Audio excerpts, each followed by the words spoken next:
Restrictive covenants is a topic we've talked about before, but we want to talk today about what happens if your property breaches a restrictive covenant. So first of all, a restrictive covenant is something that's registered against title on your property. It's a notice to the world there's a restriction to this specific property. Now that restriction can be very broad. There's any number of things. It could say you can't have livestock, or you can only have one house, you can't have two homes, or that the roof has to be a certain material, or the house has to be a certain color, you can only have certain kind of fence, or you can't have a fence at all. It could be that a garage has to be within a certain distance away from the alleyway. Really, it's anything that restricts the property.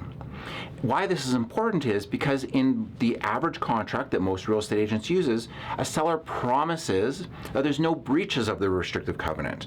And if you breach the restrictive covenant, then you could be subject to damages. There tends to be two kinds of things that come up on a real estate file when it comes to a breach of a restrictive covenant. The first would be one that's just like color, something that doesn't show up on the real property report.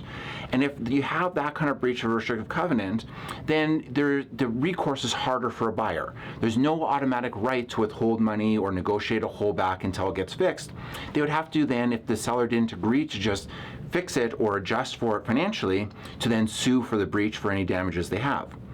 Alternatively, you can have a breach of a restrictive covenant that is something that is on the real property report. So this would be like the location of where a garage is.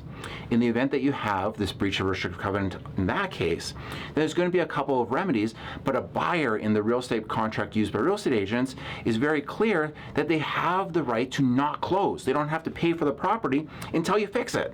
So this is something you want to address well in advance of selling your home or negotiate into the contract, because the process of changing or dealing with these can be extensive. For instance, if your garage is too close to the alley, you might have to move the garage so that it's not too close to the alley. There is expense to that, and it can take time, and you want to make sure it's done because you have to get a new real property report all done up. The process to change the restrictive covenant itself is very time consuming. In order to that, we have to make an application to the court.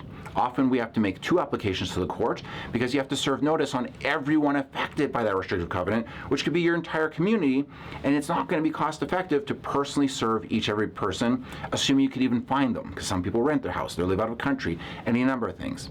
In that case, the court, if no one complains about it, can choose to eliminate it, the restrictive covenant, or amend it. So let's say your garage is 1 inch too close to the alleyway. Well, the court might say, okay, well, we'll modify it so that it fits and it's okay. These are very complex and involve, again, multiple court applications. So it's going to be important that you talk to your real estate lawyer to make sure that you understand what has to be done and you get on it early in the process. If you fail to, it could collapse your deal. You could get sued by a buyer. You could have no payment, but you still have to make your mortgage payments for months and months and months in order to get this resolved. So 100%, you got to deal with any breach of restrictive covenant, ideally before you even list and sell your home.